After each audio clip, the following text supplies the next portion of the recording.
Priya Addams Williams, Shift 20 Initiative Lead. I am a Indian woman with long, straight black hair sitting in my home office with a bookshelf behind me. Ryan Fitzgerald, Executive Creative Director at Special. I am a white male, scruffy black hair, and a salt and peppery beard sitting in my studio with some artwork behind me.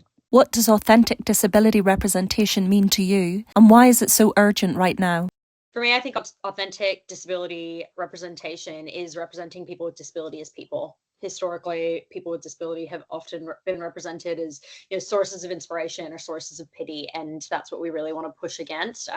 People with disability are people with rich and complex lives, and we want to portray them as such in ways that push boundaries and break stereotypes and challenge stereotypes rather than playing into existing stereotypical kind of portrayals of the past. Why did you create the Shift 20 initiative? We were having a discussion about how prevalent disability is in society. And, at that point, disability representation in Australia sat around 15% of the population. It's now over 20%. And representation on our screen sat at less than 1%. And I think when we all heard that, we all just thought, gosh, we have to do something about this.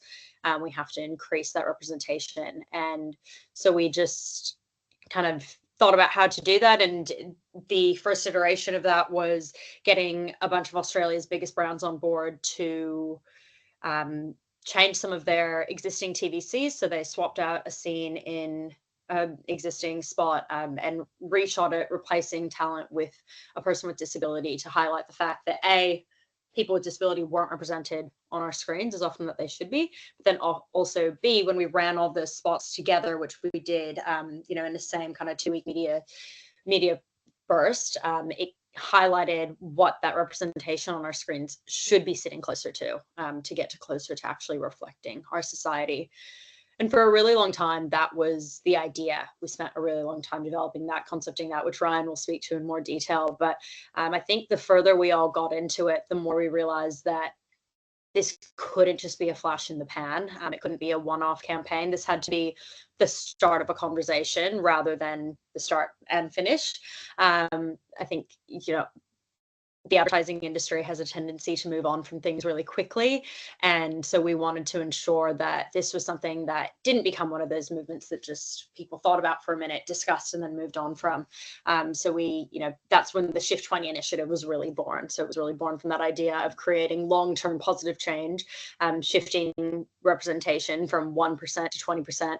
Is not something that can happen overnight. I think we're currently sitting just over 2%. So it's a really slow shift of the dial, no pun intended. So I think, in order to do that, we realized that we had to create something long-term to help sustain and keep pushing that change and, keep challenging and prompting and helping the industry do more rather than just being a campaign. You work with some of Australia's biggest brands. How did you get them on board, and how did you explain the urgency of the cause? Dylan Alcott has been a huge part of this, and he is an extremely persuasive and passionate person. So what we did is we got some of the CMOs of Australia's biggest companies in a room all together in Sydney, and we didn't give them much information about why we were inviting them all to this session. And Dylan basically got up and pitched this idea of increasing disability representation and inclusion. And I think when people heard that stat, people with disability make up 15% of the population and are represented on their screens at a rate of less than 1%, that was just hugely eye-opening to everyone. It wasn't a stat that had really been floating around in the industry at that point. So I think immediately upon hearing that, and especially hearing it from someone as compelling and passionate as Dylan, the industry just kind of realized, oh my gosh, we are part of this problem, but we also really importantly can be part of the solution. So it was a really galvanizing moment, and that meeting will probably be one of my career highlights forever. And it was really fantastic to see so many CMOs in that session just say, yes, we're committed to doing better. We had this big round table with all these kind of incredible people, and once you hear that statistic, you instantly have to get involved, and particularly when you find out how potentially easy it can be to start to change and start to make that shift.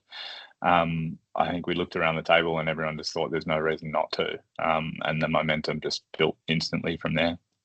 We all probably walked into that session thinking that people would need more convincing than they did. Like, we thought that would be the start of the conversation, but most people kind of like, we know that this is something we need to do better at. So yes, let's hit go. How do we do it? Which was really, really inspiring to see. What has been the public response to the Shift 20 initiative? We were talking about a statistic of 20% of the population have some form of visible or invisible disability. So there's a large percent of the population who know or are one of that 20%, and people were reacted really warmly to seeing more representation on our screens. The industry response was incredible as well. So we were getting screenshots from internal Slack channels or G chats or whatever, people just picking this the initiative up and saying, we need to be doing this, we need to be pulling it into our day-to-day practice. And I think that was probably the thing that we probably all thought was going to take a little bit more time to have rubber hit the road, but to see that kind of pick up so quickly was pretty incredible. And then to see work actually come out into the world that was more representative after that was even more amazing. I think the other thing was, hearing from people within the industry say, my son or my husband or a loved one has disability, and it's made such an impact in their lives, seeing themselves represented in a more authentic way on screen, was also just such a, I think, win for all of us. Ultimately, we're here to impact the lives of people with disability in a positive way. So to hear those stories and know that is actually happening has been really, really great. What advice would you give to other creatives or agencies who want to be part of this change but don't know how to start? I mean, in the great words of Dylan Alcott, I think it's just start. I think this is such a journey, and you're never going to know it all. And I think the thing that we've learned a lot is that you just need to start and get going and try, and not be afraid of it being perfect. But have the conversations, ask the questions, speak to the community and those with kind of lived experience, and figure out what you can be doing differently, or what are the smallest things you can do to just get going. But I think it's something that builds momentum itself as well. It doesn't have to be something that you jump into and feel like you have to do everything at once. Like, it doesn't have to be that you are dramatically reshaping your entire major brand campaign for the year, and shaping around disability inclusion. If you want to do that, amazing, great. But it can start with a social campaign. It can start with things like ensuring that you're putting closed captions on all of your assets, or having one person with disability in front of or behind the camera, or both. You don't have to do all of the things all at once in order to make an impact. If every brand took one small step towards being more inclusive and representative of disability, that would make such a big impact on the industry and society overall.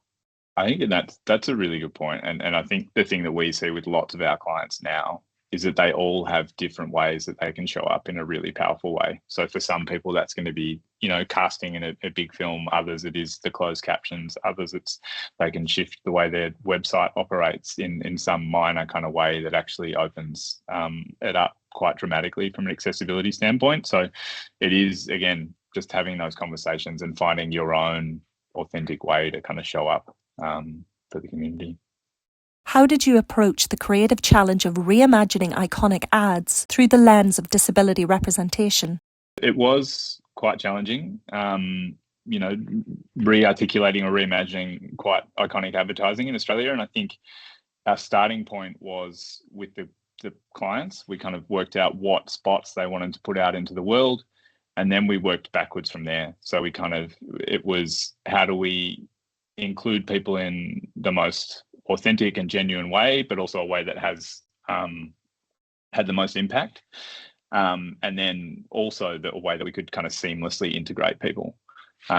So whilst also showing some of the broad range of disability, right, we didn't just want to kind of end up in showing one kind of niche of the experience. We wanted to show a broad range of people, and each spot had its own kind of way of working around that. So our partners in the Glue Society were incredible in having a really flexible and dynamic production approach that meant that we could, shapeshift visually into different aesthetics of different ads.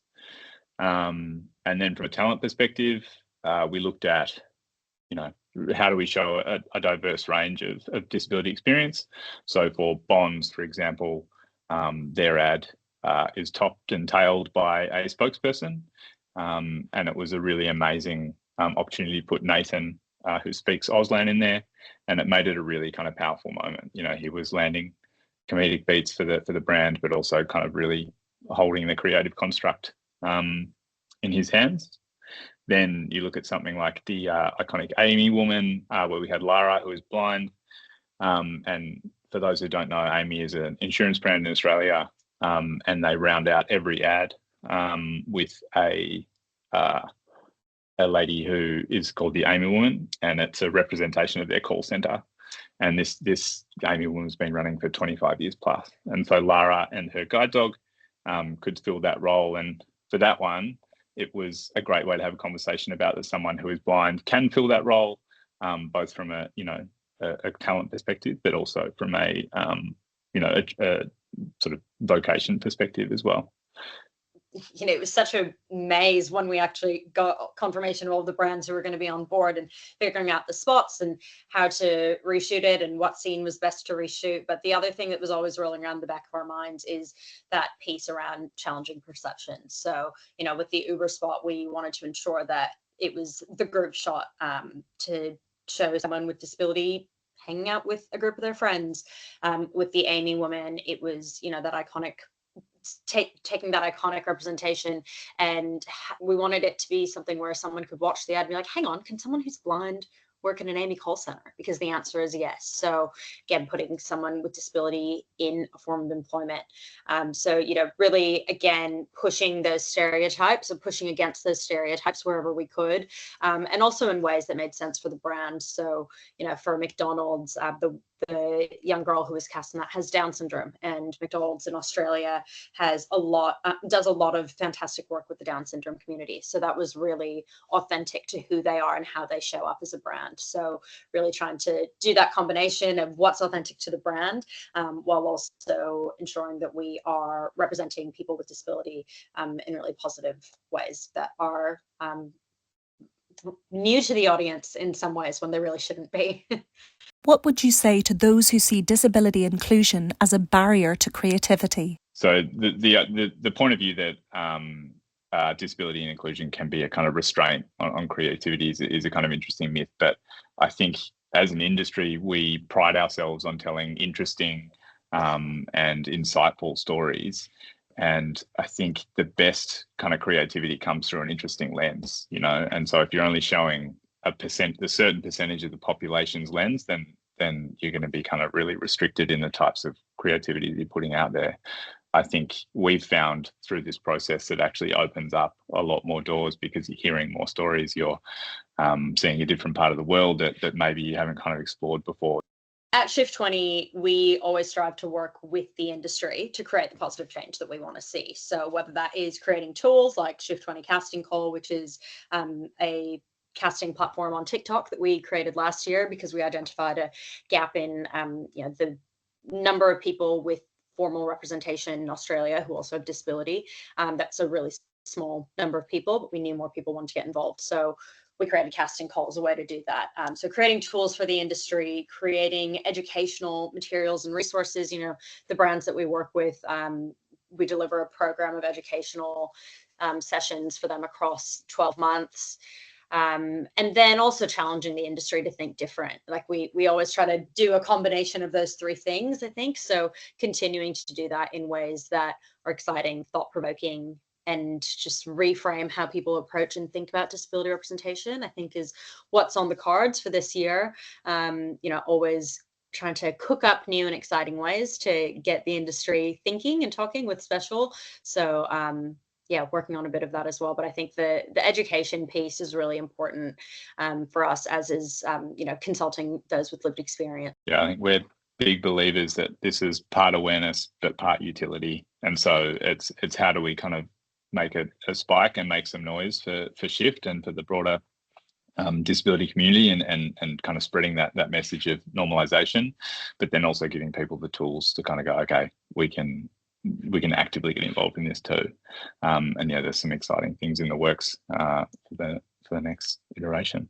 One of the things that I think has historically stopped people from disability representation and inclusion has been fear of getting it wrong, fear of getting cancelled, fear of not representing the community accurately, and having Shift as that kind of educational support. And there are other organizations in Australia as well who are doing really important work in this space with that lived experience element, has done a lot to, I think, assuage people's fears. And so continuing to do that, but then also ensuring that we are, like I said earlier, working with the industry rather than calling anyone out, because we don't want anyone to fall back into that space of fear. We want everyone to feel confident and empowered and educated to make informed decisions about how to represent people with disability and include them in the process. So that's really important as well.